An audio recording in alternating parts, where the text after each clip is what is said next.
We saw in the last video that Southeast Asia is increasing, and Southeast Asian societies are increasingly interacting more and more with the rest of Asia.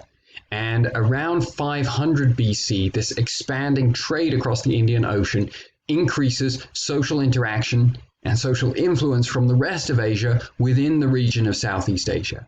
And we see this first in a phenomenon that we call Indianized Kingdoms. And these are kingdoms in Southeast Asia that start to take on certain aspects, certain shared aspects of Indian culture. These are kingdoms like Funan, Champa, Tarumanagara, and Kalinga. And these kingdoms adopt aspects of Hinduism. They adopt aspects of Indian political structures, and they adopt Indian writing, and they adopt Indian culture. And scholars still debate how direct this Indian influence was. And so again, we're back to that question of influence, which I think is really interesting. And the debate is whether you have simply traders from Southeast Asia who are traveling across the Indian Ocean, who are coming in contact with these different cultures and bringing these different new ideas about how to govern a region, how to write, architectural styles, are bringing these back to Southeast Asia? Or is this the result of more Indians immigrating from India into Southeast Asia? Or is it Indian traders who are bringing these ideas with them? We're not entirely sure, but we see aspects of Indian culture being adopted in these regions. We also start to see evidence of trade that connects China and Southeast Asia. This is called the Chinese Tributary system. We start to see Indian objects like ivory and pearls. We start to see those present in China at this time. And so we think, well, at least we know that Chinese influence is expanding throughout the Indian Ocean and the South China Sea. And we imagine, we're pretty confident that Southeast Asia was an important juncture that connected these two cultures, that connected India and China.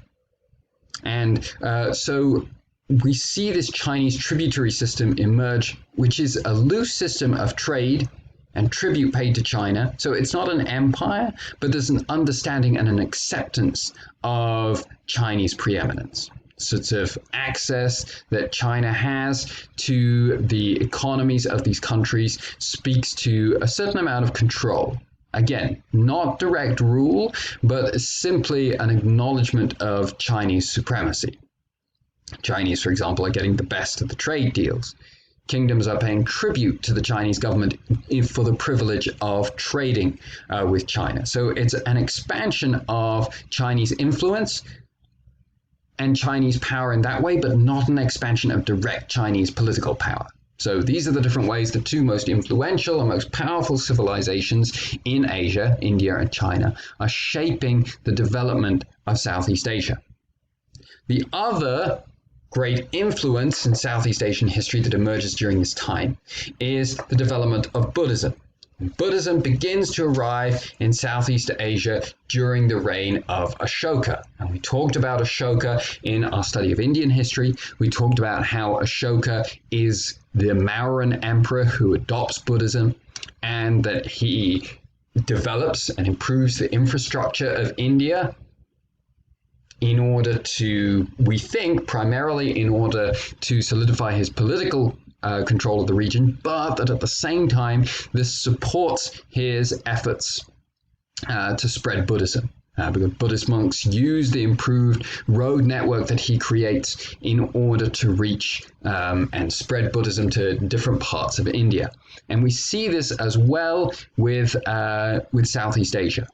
The peace and stability created by the Mauryan Empire, greater interaction across the Indian Ocean and connecting Southeast Asia with India leads to the spread of Buddhism and the emergence of Buddhism in Southeast Asia.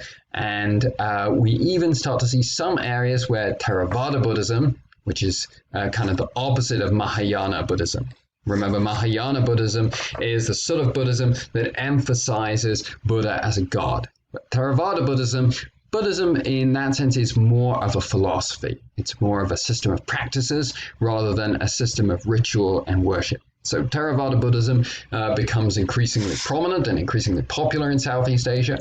The Solendra Dynasty in Java, one of the biggest islands in Indonesia, is a dynasty that adopts and promotes Buddhism and creates temples like the Borobudur monument that you see here. So you can see some similarities with some of the Buddhist temples and Buddhist centers that we looked at in India. And so here we see the adoption of a system of religion or a system of philosophy that comes out of India, a system of architecture that comes out of India, now being adopted in Southeast Asia.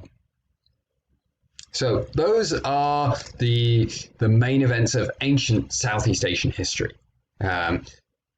Spread of Southeast Asian interaction with the rest of the Indian Ocean and the territories around the Indian Ocean through trade, increased Indian influence, the adoption of Hinduism and Buddhism and Indian practices of government, and the influences of China and the Chinese tributary system. When we turn to medieval history, much of the medieval history of this period is dominated by the Srivijaya civilization. Srivijaya civilization became the dominant power in the region by around the 5th century and became the dominant power through its establishment of trade. In particular, its capital city of Palembang, which you can see right here, which was a major trading port and a major aspect of this trade, a major juncture of this trade connecting China and India and connecting Indonesia, these islands here, with the mainland of Southeast Asia, modern-day Thailand and Vietnam.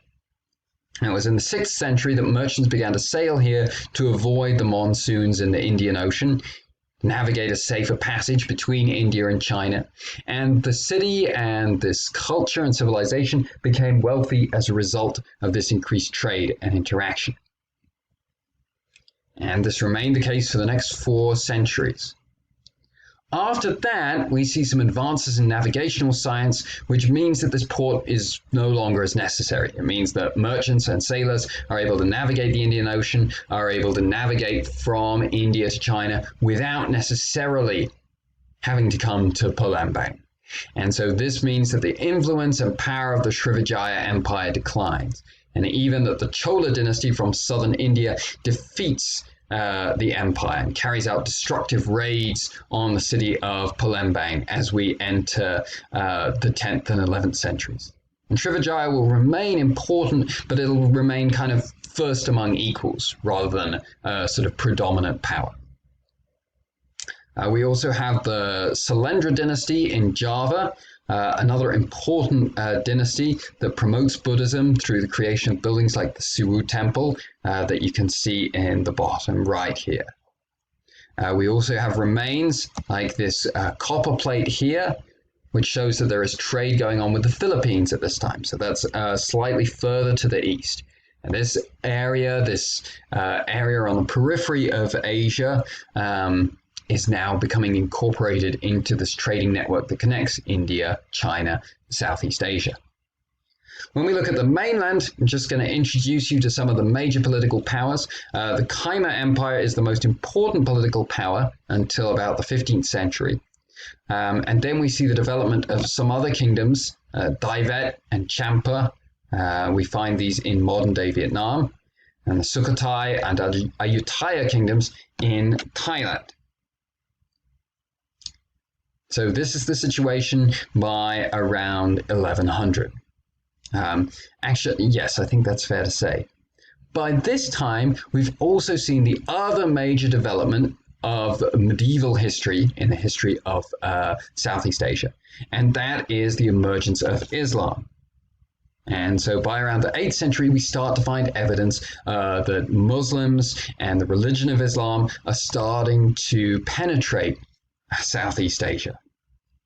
Remember that Muhammad was a trader, that Islamic societies had always encouraged trading. And so it makes sense that as Islam spreads throughout the Middle East, starts to spread into the Indian subcontinent, we're going to find Muslim traders starting to participate in trade that connects Southeast Asia with the rest of the Indian Ocean. At the same time, we don't see an immediate impact. We know that there are trade going on, there are Muslim traders coming to Southeast Asia, but we don't have evidence of lots of people converting to Islam and Islam having a major cultural or religious impact in Southeast Asia. And when we think about the culture of Southeast Asia at the time, and we think about Buddhism and the type of Buddhism that had become popular in Southeast Asia, remember, it's a type of Buddhism that's kind of internal and kind of philosophical and kind of individualistic. It's not based on rituals, it's not based on a religious hierarchy, it's based on your own, much more your individual interpretation of the principles of the Buddha.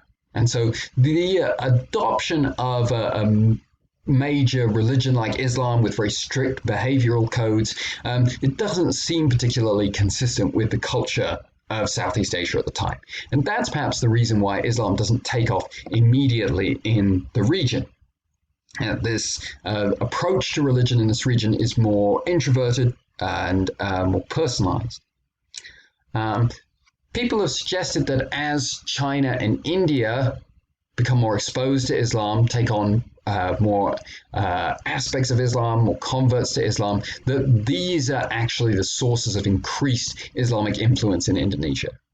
That the real driving influence in the adoption of Islam in this region is not so much from Arab traders, but it's going to come from India, and it's going to come from Mongol exposure to Islam in China and that process. But I mean, we're not entirely sure how it develops. But we know that the practice of Islam that developed in these regions was much more cultural than political. That whereas in other regions you see Islam being adopted and it's very much a theocratic structure, you have an Islamic state and the practice of Islam as the religion of the state, that's much less the case in Southeast Asia, at least initially. It's much more an adoption of some of the ideas of Islam, but it's combined with Hindu and Buddhist practices and even some really primitive animist paganism. And so the development of Islam in Southeast Asia is very, very different from the development of Islam elsewhere in the world, because it's an adoption of some of the cultural practices of Islam, but without the political power and the political authority that we see elsewhere with Islamic rulers. We don't see that initially. And so conversion is pretty gradual, but increasingly there's growing interest in Islam in the region. And so by the time we get to the 14th century, so by the time we get to the 1300s, we do start to find our first Muslim rulers. We start to find that Islam, and it's taken a while, it's taken about 4 centuries or so, but Islam starts to become the dominant religion in the region, and we have our first Islamic state of the region, the Sultanate of Malacca. So Malacca that you see here, this becomes kind of the leading power in the region. And it's a power that's ruled by an Islamic dynasty. And so we start to see Islam becoming a more and more important center of Islam. Islam is becoming more and more influential in Indonesia and Southeast Asia. So much so that today, Indonesia is the area that has the greatest number of Muslims. So Islam is being added to the religions and religious practices of this region. One last event in the medieval period are the Chinese voyages of influence in the 15th century. So now we've moved kind of a century forward, and we've had the fall of the Silk Road. It was constructed by the Mongols. The Mongol dynasty has fallen. The Silk Road has fallen. And we see the ruling Chinese dynasty attempt to regain the trade lost by kind of readopting trade by sea.